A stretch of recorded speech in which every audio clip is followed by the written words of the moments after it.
안녕하세요, 여러분. 이번 시간에는 생명체가 어떤 물질로 이루어져 있는지에 대해서 알아볼 거예요. 교과서 66쪽입니다. 여러분, 생명체가 뭘까요? 자, 우리 인간, 생명체일까요? 그쵸? 생명체죠. 그러면 어젯밤에 내 다리를 물어뜯었던 모기, 생명체일까요? 아닐까요? 맞죠? 자, 그럼 우리가 마시는 물은 어떨까요? 생명체일까요? 물은 생명체가 아니죠. 자, 저기 있는 숨 쉬고 있는 나무는 생명체일까요? 생명체죠. 그리고 여러분들이 지금 이 온라인 클래스를 듣고 있는 컴퓨터는 생명체일까요? 아닐까요? 아니죠. 자, 이런 식으로 여러분들은 생명체인 것과 아닌 것을 구별할 수 있어요. 자, 그러면 이 생명체가 대체 뭘로 이루어져 있는지 알아볼게요. 생명체의 구성 물질. 자, 생명체는 물, 그리고 무기 염료와 같이 작고 간단한 물질과 단백질, 지질, 탄수화물, 핵산과 같이 크고 복잡한 탄소화합물로 구성됩니다. 여러분, 우리 지난 시간에 탄소화물에 대해서 배웠죠? 탄소화물이 뭐였죠? 탄소화물은 탄소가 다른 비금속 원소와 공유 결합을 통해서 만들어진 물질이라고 했죠. 그래가지고 뭐 사슬 모양, 고리 모양, 가지 모양, 이중결합, 삼중결합 이런 식으로 어떻게 형성이 되는지에 대해서 간단하게 우리 배웠었어요. 자, 그러면 이 탄소화물이 어떤 것들이 있는지 각각 우리 몸에 어떤 것들로 구성되어 있는지 확인해 볼게요. 자, 인간이 이렇게 있을 때 인간의 대부분은 물 말고 단백질로 구성이 됩니다. 단백질은 에너지원으로도 사용되는데 보통 근육, 피부, 머리카락, 효소, 항체, 호르몬 등의 주 성분이에요. 여기서 효소는 뭔지 알아요, 여러분? 효소는 소화 효소 같은 것들을 말하는 거예요. 그러니까 우리 몸속에서 일어나는 화학 반응들 있잖아요. 그런 것들을 더 촉진시켜주는 역할이 바로 효소입니다. 항체는 뭘까요? 항체는 우리 몸에 세균이 들어왔을 때 그 세균과 맞서 싸우는 물질이 항체예요. 자, 호르몬은 뭐죠? 여러분 기분이 좋을 때, 기분이 나쁠 때, 그리고 여러분 막 배고플 때 짜증나고, 그렇죠? 혹은 뭐 여자친구, 남자친구랑 만났을 때 너무 좋은 기분이 들죠? 그런 것들 모두 다 호르몬 때문에 그런 거예요. 여러분들이 가지고 있는 그런 감정은 모두 다 호르몬 때문입니다. 그런 것들도 단백질이에요. 그리고 이것은 바로 지질이에요. 지방이 바로 지질이라고 했죠. 지질은 에너지원으로 역시 사용되고 그리고 뭐 피하지방이나 내장지방처럼 뭉쳐져 있기도 하지만 세포막, 우리 몸 하나하나에 있는 세포막의 구성 성분이에요. 이 지질로 이루어진 세포막을 통해서 세포 간 물질이 왔다 갔다 합니다. 그리고 이것은 탄수화물이에요. 탄수화물은 주요 에너지원이고 포도당, 녹말, 글리코젠, 셀룰로스 등이 있습니다. 여러분, 우리 먹는 주식이 뭐죠? 우리가 주로 먹는 주식. 바로 쌀이죠. 밥이죠. 자, 그럼 서양 사람들은 주식이 뭐예요? 서양 사람들은 뭘 먹죠? 주로 빵을 먹죠. 자, 그리고 아메리카 원주민들은 감자와 옥수수를 먹습니다. 즉, 우리 인간들이 주로 먹는 주식은 탄수화물이에요. 모두 다 녹말이에요, 녹말. 즉, 탄수화물이라는 건 주요 에너지원으로 사용됩니다. 그런데 우리가 이렇게 다이어트 할 때, 혹은 이렇게 체중 감량을 할 때, 그때 탄수화물 섭취를 줄이죠. 왜 그러냐면 탄수화물 섭취하면 바로 에너지로 쓰이기 때문에 그렇기 때문에 에너지가 바로바로 우리가 먹는 족족 쓰여요. 그런 탄수화물을 줄이면 그러면 우리 몸에 쓸 수 있는 에너지가 안 들어오니까 우리 몸에 쌓여있는 에너지를 써요. 보통 지방을 태웁니다. 지방을 태워서 그것을 에너지로 써요. 그렇기 때문에 체중 감량할 때 탄수화물을 줄이는 거예요. 자, 그리고 얘가 뭐예요, 여러분? 방탄소년단 노래 중에 우리 몸과 관련된 거 뭐가 있죠? 바로 DNA죠. 바로 핵산입니다. 핵산이라는 것은 유전 정보를 저장하거나 전달하는 물질이에요. 그래서 DNA와 RNA가 있어요. 이 지질, 단백질, 탄수화물, 핵산은 모두 탄소 화물이에요. 자, 그런데 이 탄소화합물이 대체 어떻게 구성되어 있는지 볼게요. 자, 교과서 66쪽 볼게요. 생명체 구성 물질의 다양성. 구슬이 서말이라도 꿰어야 보배라는 속담은 흩어진 것을 모아서 다듬으면 귀하고 소중한 물건이 된다는 뜻이다. 구슬이 홀로 있을 때에는 단순한 모양일 뿐이지만 실에 꿰인 여러 구슬은 목걸이나 팔찌 등의 장식품이 된다. 작은 부품을 연결하여 장식품을 만드는 것은 틀을 만들어 장식품을 통째로 만드는 것에 비해 어떤 점이 좋을까? 여러분, 이런 구슬들을 하나하나 엮어서 장식품을 만드는 것은 통째로 장식품 틀을 만들어서 만드는 거에 비해서 어떤 게 더 좋을까요? 만약에 내가 10가지 구슬이 있어요. 10가지 구슬로 100가지의 장식품을 만들고 싶어요. 자, 그러면 틀을 만든다고 한다면 틀을 몇 개 만들어야 돼요? 100가지를 만들어야 되는 거예요. 100가지의 장식품을 만들기 위해선 100가지 틀이 필요해. 그런데 그냥 10가지 구슬로 100가지의 장식품을 만드는 거는 그냥 구슬을 꿰어서 만드는 거는 틀을 굳이 만들 필요가 없습니다. 그냥 뭐 똑같은 종류의 구슬을 쭉 만들거나 혹은 다른 종류의 구슬로 쭉 만들거나 이런 식으로 살짝 변형만 줘도 금방 100가지를 만들 수 있어요. 즉, 통째로 만들어지는 틀을 이용하면 똑같은 장식품을 빠르게 만들 수 있고 작은 부품을 연결하여 만들면 제작 시간 더 오래 걸려요. 하지만 틀을 이용하는 것에 비해서 작은 부품을 연결하여 만들면 연결 순서와 방법을 달리 해가지고 다양한 장식품을 만들 수 있는 거예요. 이런 식으로 작은 부품들을 이용해서 장식품뿐만 아니라 우리 몸에 물질들도 만듭니다. 교과서 읽어볼게요.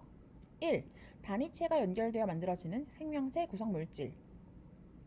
구슬을 꿰어 다양한 장식품을 만드는 것처럼 크고 복잡한 물질을 만들 때 반복해서 이용되는 기본 재료를 단위체라고 한다. 밑줄 칠게요. 이때 단위체의 개수가 많으면 많을수록 물질의 크기는 커진다.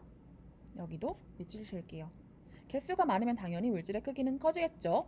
그리고 같은 개수의 단위체로 만들더라도 단위체가 어떻게 연결되느냐에 따라서 또 다른 물질이 된다. 여기도 밑줄. 다른 색깔로 밑줄 칠게요. 초록 색깔로. 그리고 단위체의 종류가 많을수록 다양한 물질을 만들 수 있다. 그렇죠. 내가 한 가지 단위체로만 만드는 게 아니라 여러 가지 단위체로 물질을 만들면 훨씬 더 다양한 물질을 만들 수 있겠죠.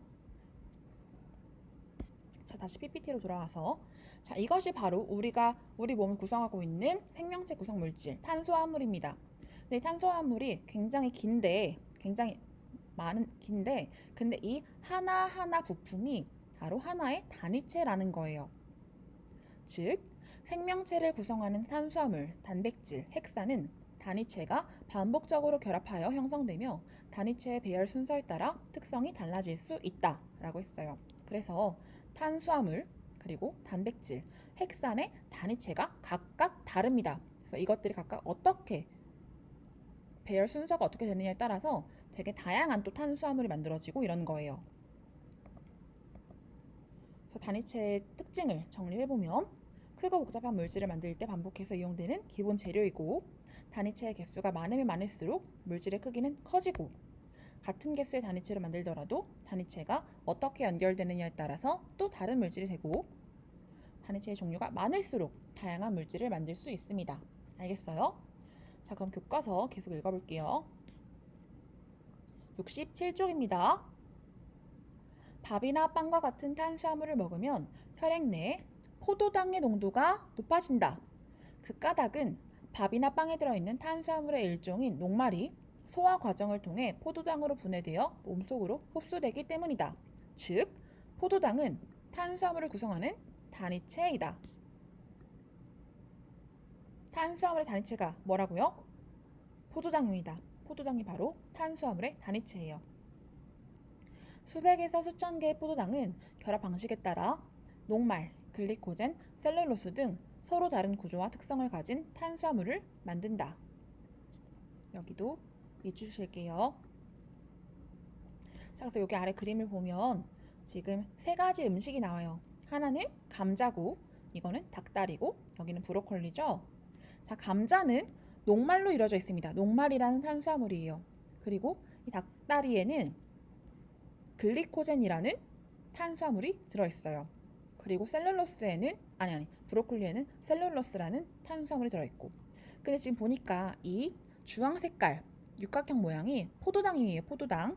근데 이 포도당이 지금 녹말은 이런 식으로 연결이 되어 있고, 반면에 글리코젠은 조금 더 촘촘하게 연결이 되어 있고, 셀룰로스 같은 경우는 층이 연결되어 있죠. 이런 식으로 같은 단위체라고 하더라도 어떻게 배열되느냐에 따라서 다른 탄수화물이 된 거예요. 그런데 아무튼 각각 탄수화물이 결국 이 몸속에서 분해가 되면, 소화 과정을 통해 분해가 되면 결국 이 포도당 알갱이 하나하나로 쪼개지게 됩니다. 알겠어요? 자, 이어서 읽을게요. 이와 마찬가지로 생명체를 구성하는 대부분의 물질은 탄소, 수소, 산소 등의 원자가 화학 결합을 하여 단위체를 이루고 그 단위체가 규칙적으로 반복되어 만들어진다. 지금 여기서는 탄수화물에 대해서만 얘기했지만 그뿐만 아니라 단백질, 그리고 지질, 핵산도 모두 다 이런 식으로 이러한 단위체들이 규칙적으로 반복되어서 만들어진다 라고 하는 거예요.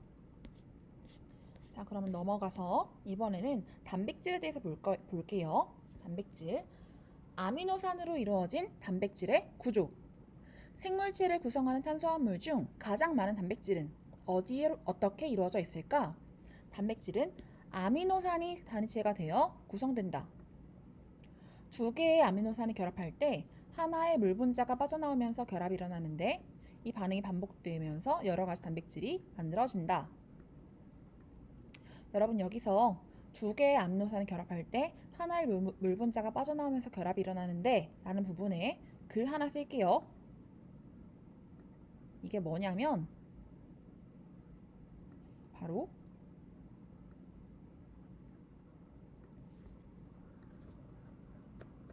펩타이드 결합입니다. 두 개의 아미노산이 결합할 때 하나의 물 분자가 빠져나오면서 결합이 일어나는 것이 바로 펩타이드 결합이에요. 여기 아래 그림 보면 지금 두 아미노산이 결합해가지고 이 결합이 이룰 때 이 결합이 바로 펩타이드 결합이라는 거예요. 근데 이때 중요한 것이 뭐냐면 물 분자가 하나 빠져나온다는 겁니다. 자, PPT를 통해서 정리해 볼게요. 단백질에 대해서 먼저 얘기를 해보자면 단백질은 생명체를 구성하는 탄수화물 중에서 가장 비율이 높은 탄수화물이고요. 물질 대사를 촉진하는 효소, 병원체를 제거하는 항체, 생명활동을 조절하는 호르몬 등의 주성분이 돼요. 그런데 이렇게 아미노산이 두 개 결합했을 때 물 분자가 하나 빠져나오면서 펩타이드 결합을 이루는데요. 이 결합이 아주 중요합니다, 여러분. 펩타이드 결합 잘 생각해 보세요. 자, 그런데 여러분 있잖아요. 쌤이 질문 하나 할게요. 우리가 먹는 단백질은 아미노산이 하나 떨어져 있어요? 여러분, 닭가슴살 거기 단백질 많죠? 근데 거기에 아미노산이 하나 떨어져 있을까요? 아니면 쭉 펩타이드 결합으로 연결되어 있을까요? 펩타이드 결합으로 쭉 연결되어 있겠죠. 우리가 먹는 물질은 이런 식으로 연결이 되어 있어요. 아미노산이. 그런데 우리가 먹고 이로 씹고 위에서 위산으로 소화를 하잖아요. 그때 소화할 때 그럼 이 펩타이드 결합이 어떻게 될까요? 소화 과정에서 이 펩타이드 결합이 깨지게 됩니다. 그러면 펩타이드 결합이 깨지면서 아미노산이 딱 두 개로 이렇게 분리가 되는 거예요. 즉 과정이 오른쪽 화살표가 아니라 왼쪽 화살표 방향으로 가는 화학 반응이 우리 몸속에서 일어난다는 거죠. 소화 과정에서는 펩타이드 결합이 깨지는 결합이고 화살표가 왼쪽으로 가는 결합이에요. 자, 그럼 이때 물 분자는 어떻게 될까요? 이 물이 아미노산과 아미노산 결합할 때는 물이 빠져나오지만 원래 뭉쳐져 있던 펩타이드 결합이 깨질 때는 이 물이 어떻게 될까요? 물이 들어가야 되는 거예요. 왼쪽 화살표로 갈 때는 화살표 방향이 왼쪽으로 갈 때는 물이 들어와야 됩니다. 그래서 여러분 우리가 소화액에는 소화효소와 물이 있어요. 소화액은 99%가 물이고 1%가 소화효소예요. 왜냐하면 소화 과정에서 물이 들어가야 되니까, 물이 필요하니까. 이건 단백질뿐만 아니라 탄수화물도 마찬가지고 지질도 마찬가지예요. 침도 소화액이죠. 소화액인데 여기 아밀라제라는 소화효소뿐만 아니라 물이 99%가 들어있고, 위산도, 이 위액도 99%가 물이고 나머지 1%가 소화효소예요. 소장에서 나오는 소화액도 마찬가지입니다. 여러분 알겠어요? 우리가 소화를 할 때는 이 단위체가 뭉쳐져 있는 상태인 거고, 이 단위체를 깰 때 물이 필요하기 때문에 소화액에는 물이 굉장히 많다라는 거 알아두고 넘어가야 돼요. 자, 다음. 자, 이런 식으로 아미노산이 쭉 펩타이드 결합을 해서 연결이 쫙 된 것이 바로 폴리펩타이드라고 해요. 많은 수의 아미노산이 펩타이드 결합으로 연결되어서 형성된 거예요. 알겠죠? 교과서를 보면 여기 이렇게 아미노산이 쭉 연결된 이것이 바로 폴리펩타이드입니다. 여기다가 폴리펩타이드라고 하나 써볼까요?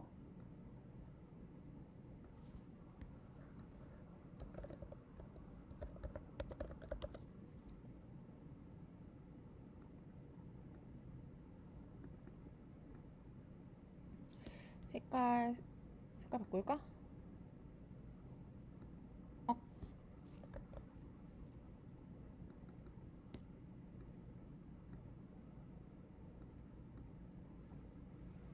좀 더 파란색.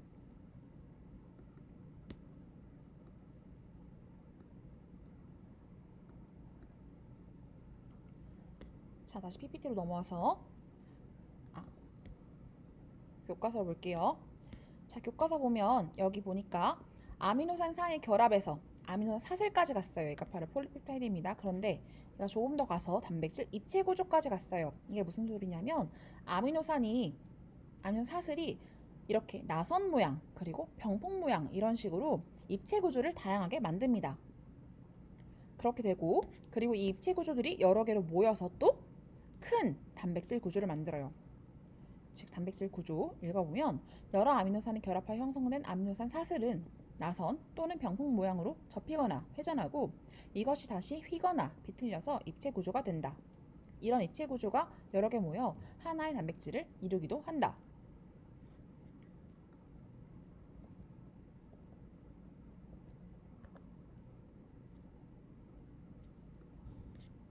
교과서 계속 읽어볼게요. 69쪽. 그렇다면 다양한 종류의 단백질은 어떻게 만들어지는 것일까? 단백질의 종류는 그 단백질을 구성하는 아미노산의 종류와 개수, 그리고 배열 순서에 따라 결정된다. 여기 밑줄 칠게요. 우리 몸을 구성하는 아미노산은 20종류이다. 이 중 2개의 아미노산으로는 20의 제곱 종류를, 10개의 아미노산으로는 20의 10제곱 종류를 만들 수 있다. 따라서 20종류의 아미노산을 단위체로 사용하여 우리 몸을 구성하는 서로 다른 단백질을 충분히 만들 수 있다. 20종류로는 20의 20승 종류의 단백질을 만들 수 있겠죠. 그러니까 엄청나게 많은 단백질을 만들 수 있는 거예요. 그래서 우리 몸에서 필요한 단백질은 충분히 20가지의 아미노산으로 만들 수 있는 거죠. 한편 단백질은 아미노산의 종류와 배열 순서에 따라 고유한 입체 구조를 가진다. 여기 밑줄 칠게요. 여러 아미노산이 결합하여 아미노산 사슬을 이루면 이 사슬이 규칙적으로 접히거나 일정한 방향으로 회전하여 병풍 또는 나선 모양의 구조를 만든다. 이것은 더욱 휘거나 비틀려서 입체 모양의 단백질 구조가 된다. 이러한 구조를 가진 단백질은 홀로 혹은 여러 개가 모여 그 기능을 나타낸다. 여기도 밑줄 칠게요.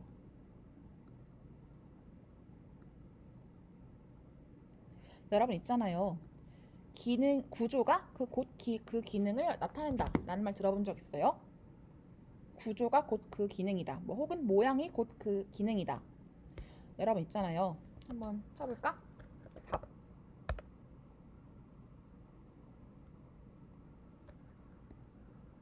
삽은 왜 이렇게 생겼죠? 왜 이런 모양 생겼죠? 삽이 하는 역할이 뭐죠? 흙을 잘 푸는 역할이죠. 넓적하게 생긴 거예요. 그래서 손잡이가 이렇게 있고. 자, 그러면 국자는 왜 이렇게 생겼어요? 국자가 하는 역할이 뭐길래? 국자는 국을 푸는 역할을 하죠. 그래서 이렇게 동그랗게 생긴 거예요. 손잡이가 위에 있고. 즉, 그 모양은 곧 그 기능을 의미해요. 모양은 곧 기능이다. 자, 그런데 단백질은 딱 어떤 입체 구조를 가진다고 했어요. 그래서 그 특정한 입체 구조가 곧 그 기능을 의미합니다. 그래서 단백질은 다양한 종류가 있어요. 뭐 케라틴 단백질, 액틴 단백질, 호르몬, 항체, 헤모글로빈, 효소 이런 식으로 다양한 단백질이 있는데 각자 다양한 모양을 가집니다. 그런데 이 단백질은 열이나 산 또는 염기를 가하면 그 모양이 달라져요. 우리 고기 구우면 색깔도 변하고 모양도 변하죠.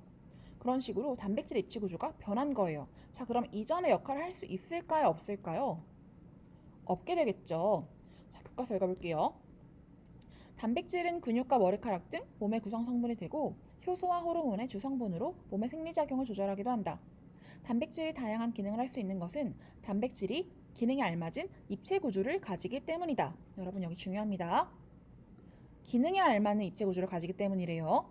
따라서 열이나 산 또는 염기를 가하면 단백질의 입체 구조가 변형되어 본래 갖고 있던 단백질 특성을 잃을 수도 있다. 여기도 밑줄 칠게요. 그래서 케라틴 단백질은 뭐 손톱 그리고 머리카락 이런 털을 이루는 단백질이고 액틴 단백질은 우리 근육에 많이 있는 단백질이에요. 그래서 이렇게 걷거나 달리는 것과 같은 움직임을 가능하게 해주는 거고 호르몬은 우리 몸의 뭐 상태를 일정하게 유지시켜주는 것, 항체는 병원체로부터 우리 몸을 보호하는 것, 헤모글로빈은 적혈구 속에 들어있어서 산소 운반을 도와주고 효소는 생물체 안에서 일어나는 화학 반응을 촉진합니다. 이러한 단백질들이 특정한 모양이 있는데 근데 열, 산, 염기를 만나면 입체 구조가 변형되어서 본래 갖고 있는 단백질 특성을 잃어요.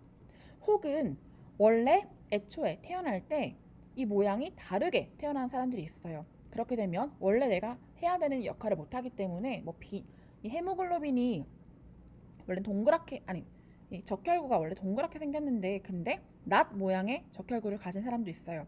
그런 경우에는 이 단백질이 제대로 생긴 것이 아니기 때문에 산소 운반이 어렵습니다. 그래서 빈혈이 있는 사람들도 있어요. 여러분 무슨 소린지 알겠어요? 이런 식으로 단백질은 그 모양이 중요합니다. 잘 기억해 두세요. 자, PPT로 마무리할게요.